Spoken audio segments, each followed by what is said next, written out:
kita tuh terlalu modern sampai kita lupa sama our primitive instinct. Dan menurut gue nurturing, sayangin anak lo, membesarkan anak lo, it's very primitive dan we have to get in touch with that Iya, gitu. iya. Jadi dan apapun yang orang mau lakukan dengan hidupnya, gini, oke, orang bilang kalau kita tuh destined untuk ini, kita destined Iya. untuk itu, tapi kita punya free will. Setuju. Saat itu kita punya free will, kita punya choices di depan kita dan kita memilih untuk berada di situ, kita memilih untuk menikah, kita memilih untuk tidak menikah. Untungnya zaman sekarang pilihannya lebih banyak lagi. Iya.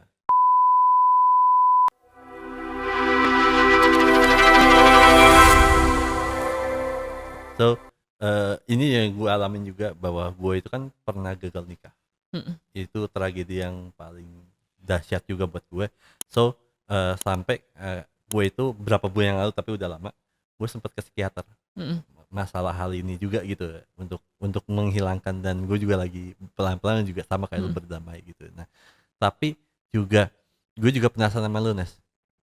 Kalau pasti setiap ada beberapa memori yang mungkin bisa dikatakan memicu kita untuk mengeluarkan air mata, dan itu hal yang normal sih buat gue. Nah, memori apa, Nes, yang bikin lu bisa ngeluarin air mata, Nes? Wah. Ketika lu mengingat banget yang bener-bener yang lu mungkin ketika mungkin lu mau menulis kah, ataupun lu lagi tiba-tiba lagi capek banget, pasti memori hal-hal itulah yang bisa jadi muncul ke atas permukaan pikiran.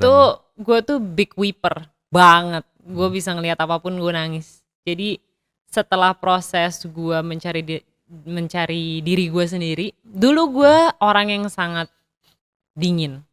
Gue tidak mau get in touch with I don't wanna get in touch with my emotional, the emotional sides of me tuh kayak selalu ketutup gitu. Karena ternyata begitu gue berdamai dengan hal itu, gue sering banget tersentuh. Gue memang pribadi yang mudah sekali nangis. Gue ternyata sangat sensitif. Any kind of memories bisa triggering itu gitu. Dan gue kan merasa ya, beberapa temen gue kayak ngerasa, gila lo nangis mulu sih, Nes gitu. Kayak kenapa sih hobi lo nangis ya sekarang ya? I'm the girl with the sad eyes, I'm sorry. Kayak itu udah kayak apa ya, menjadi identitas gue saat ini. Tapi ternyata gue baru baca belum lama ya, aduh gue lupa di mana. Tapi menangis itu adalah suatu bentuk sacred ya, suatu bentuk suci dalam pelepasan apapun gitu. Jadi ketika lo merasa lo mau nangis, keluarin, sama seperti lo menahan lo mau ke belakang gitu ya, jangan ditahan karena itu pelepasan gitu. Jadi gue merasa kalau misalnya sekarang gue nangis, dan gue sering banget nangis ya. Gue di 2023 tuh gue menjalani, gue solo trip pertama 3 minggu cabut ke Europe, jalan bener-bener sendiri ke semua tempat. Dan gue bisa tuh saat itu karena gue gak kenal siapapun gitu kan, gue sendirian. Memang gue beberapa kali stay di rumah saudara gue di sana gitu sama beberapa kerabat gue, cuma most of the time gue sendiri lah. Gue tuh bisa di antrian tiba-tiba gue nangis. Terus ya orang liatin nih cewek udah orang Asia jalan sendirian nangis gitu kan. Udah kecil, hitam gitu, dari situ nangis. Tapi they were so, apa ya, I've met so many nice people yang bener-bener tiba-tiba kita ngobrol gitu out of nowhere. Gue ngobrol sama seorang nenek-nenek, gue ngobrol sama pria muda tiba-tiba di airport gitu. Dan konteksnya semuanya adalah apa ya, human connection yang organically terjadi gitu. Jadi ternyata apa ya, gue merasa ketika gue membiarkan diri gue flowing dan mengeluarkan semua energi apapun dan emosi apapun, gue tidak harus menahan apapun, gue tidak harus faking, gue tidak harus melakukan hal yang diharapkan oleh orang lain terhadap gue malah membuka begitu banyak hal untuk experience baru, untuk bertemu orang baru, memberikan space untuk begitu banyak hal baik terjadi pada gue. Dan ternyata banyak banget orang yang absorbing energi itu gitu. Banyak banget orang yang tiba-tiba datang ke gue dan saying nice things gitu.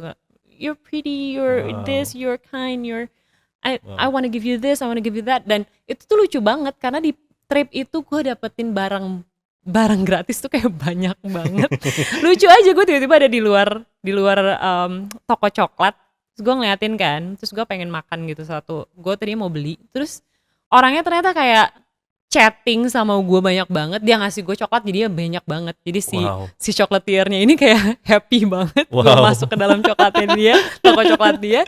Dan akhirnya gue keluar dengan berapa bungkus coklat gitu Wow. kan. Yang gue hanya bayar tuh sedikit gitu. Jadi Wow.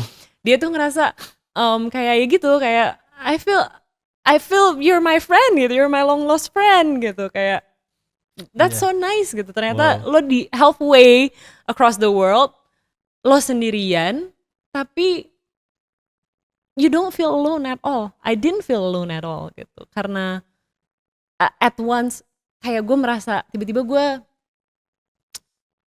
aligning dengan semua hal. Gue nggak takut.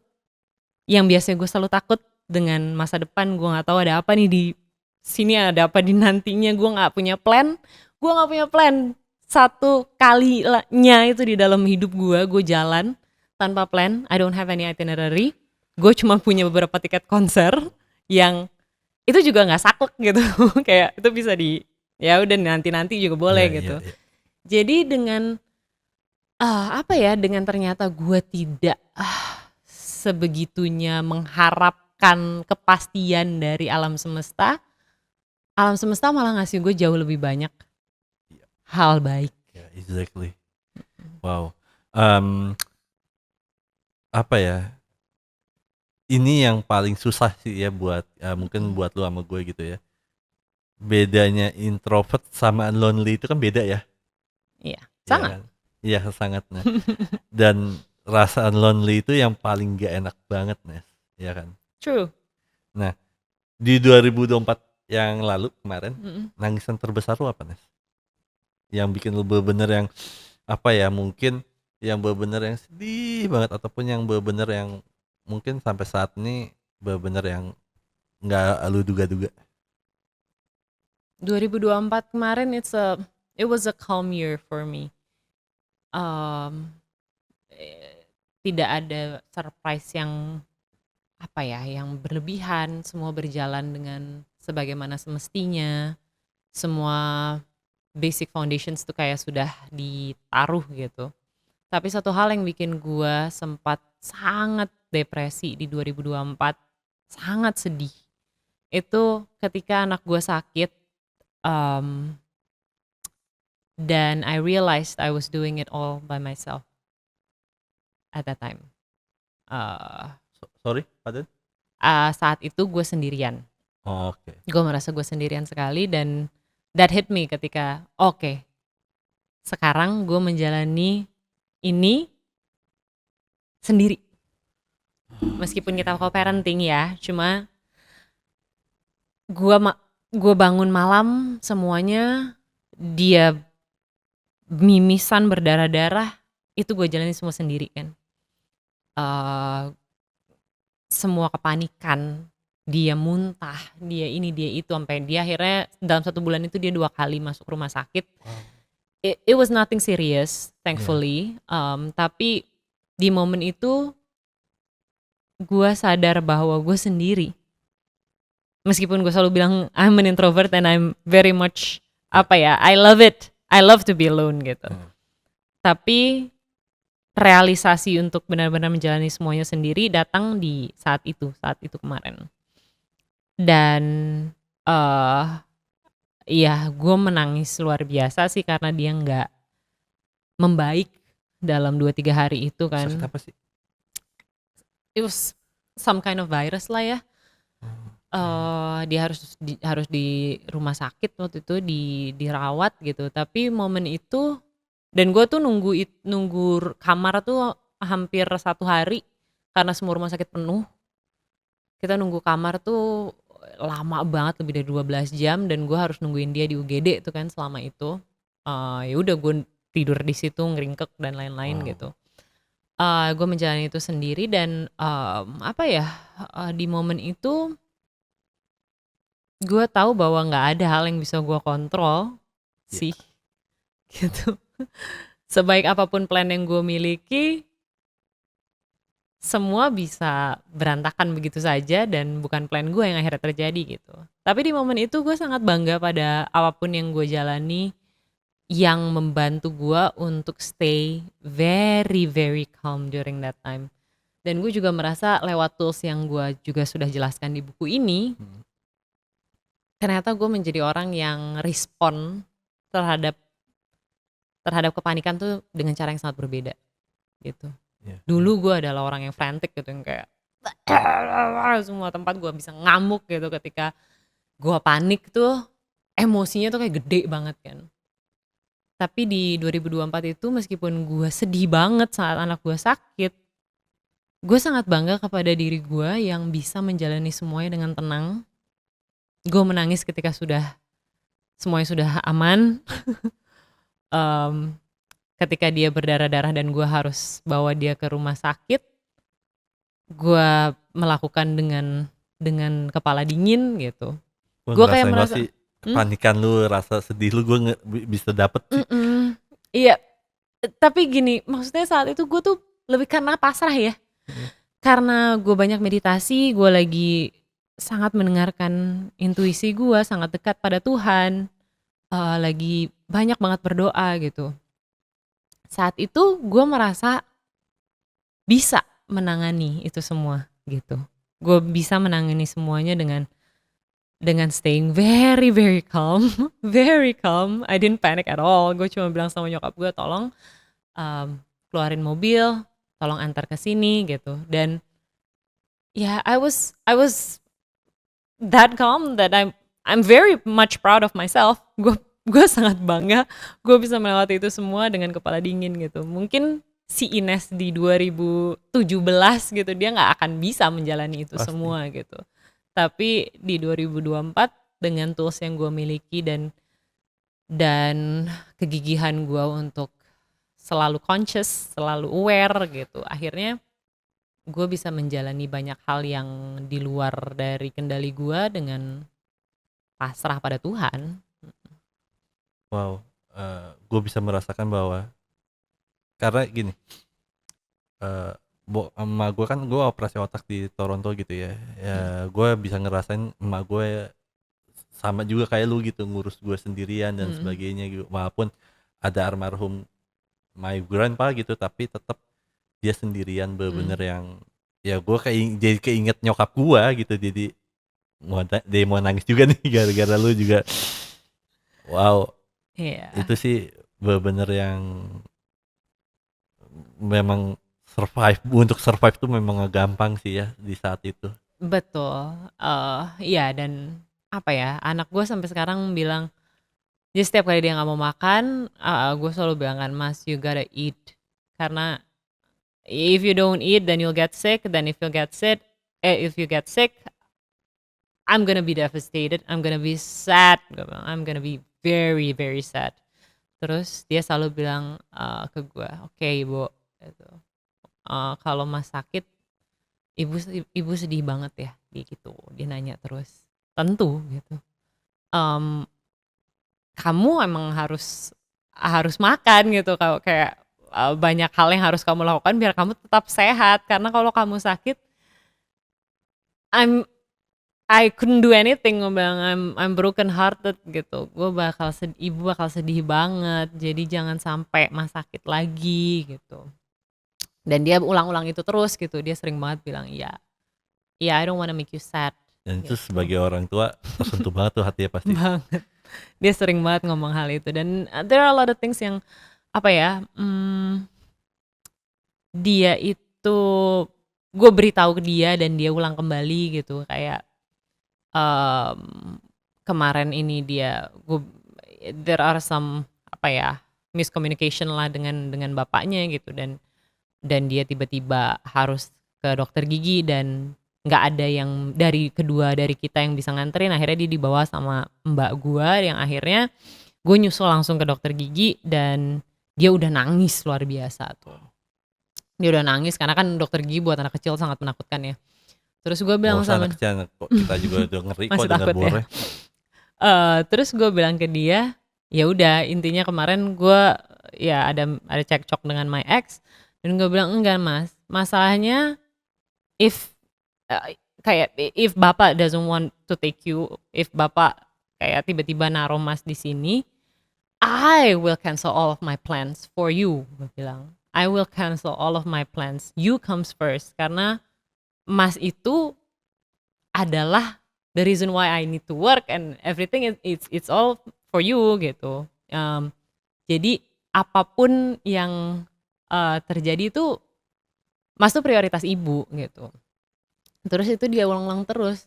You will cancel all of my plans for me, ibu. Gitu. Yes, I will. I will. Ibu nggak akan ninggalin mas. Never. You're my first priority gitu. Dan ini kan juga menarik ya ketika dia akhirnya dia tahu konsep. Okay, one day I will have another person. I will have another guy. I will meet another bapak gitu, another dad for you gitu. Additional gue bilang, tidak akan menggantikan karena your dad is your dad gitu. Dia tuh baru mendapatkan konsep kalau okay, one day you're gonna get married again gitu, and there's gonna be someone else who will live with us gitu. Dan itu semua gue jelaskannya pelan-pelan banget kan. Ya, saat ini belum gitu. Saat ini belum, cuma you have to know kalau ya one day akan ada another person yang masuk ke dalam frame kita gitu. Dan itu hal-hal itu gue merasa ya, kenapa gue ngasih tahu sekarang? Karena apa ya, bukan bagian dari plan as in kayak definite plan ya. Cuman kan itu opsi ya. Jadi biarkan dia juga memformulasikan itu aja di kepala dia sih, gue mikirnya gitu.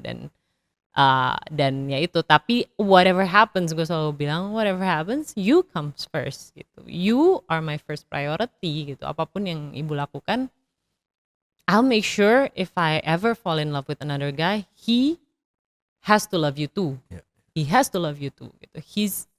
He has to be there for you, dan your bapa will be there for you also gitu. Jadi kamu tuh tidak akan pernah kehilangan cinta, kamu malah bertambah cinta, aku selalu bilang gitu.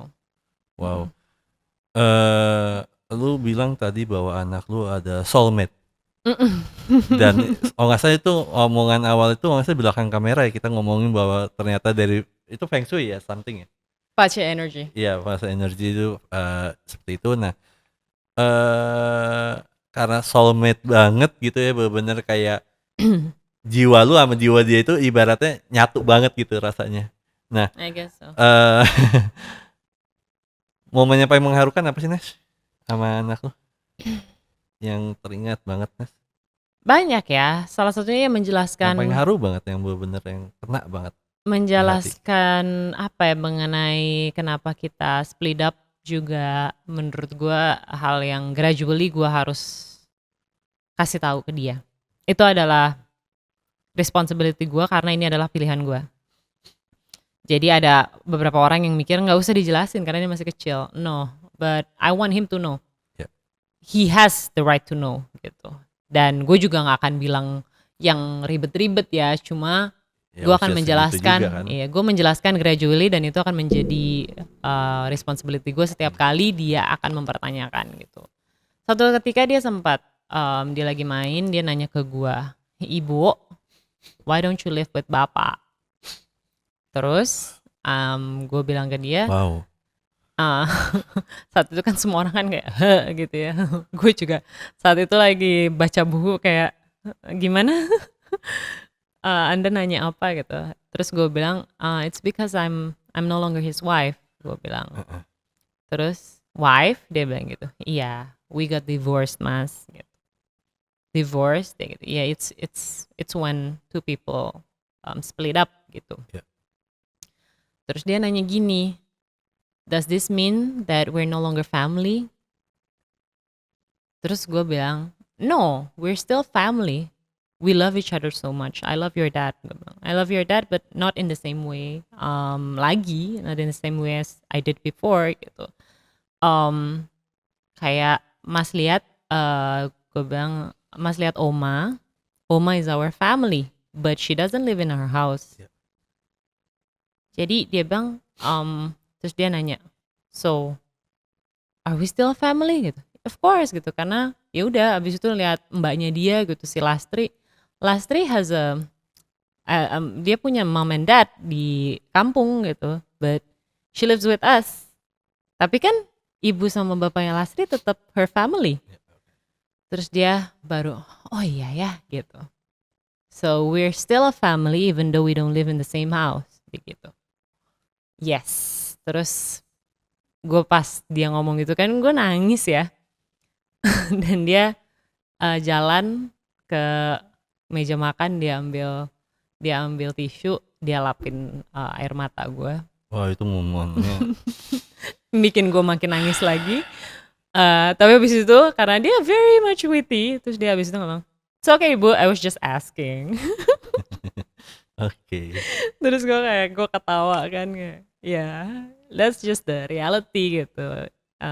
Ya dan gue bilang tadi kan, you remember when we live in the same house, I was sad all the time, I was crying all the time, and now we live in two different house, but we're happy gitu. Ketika kita bersama kita ketawa-ketawa, kita liburan bareng kemarin gitu. Jadi we're a functioning family dibandingkan crippled kayak kemarin meskipun kita tinggal di satu rumah gitu. Yes. Jadi broken home bisa terjadi pada orang yang tidak berpisah gitu menurutku. Setuju. Dan broken home bukan pasti terjadi pada orang yang divorce juga gitu. Ya, Gue setuju. merasa no, I'm holding on to all the good things so my son won't suffer from any of this damage gitu yang udah terjadi. He has 2 very happy homes dan hopefully 3 sama rumah omanya gitu. Jadi he's a happy kid even though we had our differences dengan bapaknya gitu ya, gue dan bapaknya, but we're trying the best untuk menjembatani ya. Jadi dengan effort yang baik sih gue rasa pasti akan ada hal yang baik.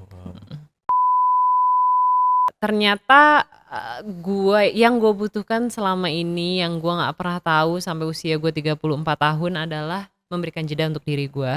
Gue memang sangat sering meditasi, daily meditation, dan gue itu sangat gemar berdoa. Buat gue ritual-ritual ini selalu membuat gue mendengar lebih jauh hati kecil gue yang gue percaya adalah suara Tuhan. Buat gue yang paling gue maknai saat ini adalah untuk to sit and being comfortable in the unknown.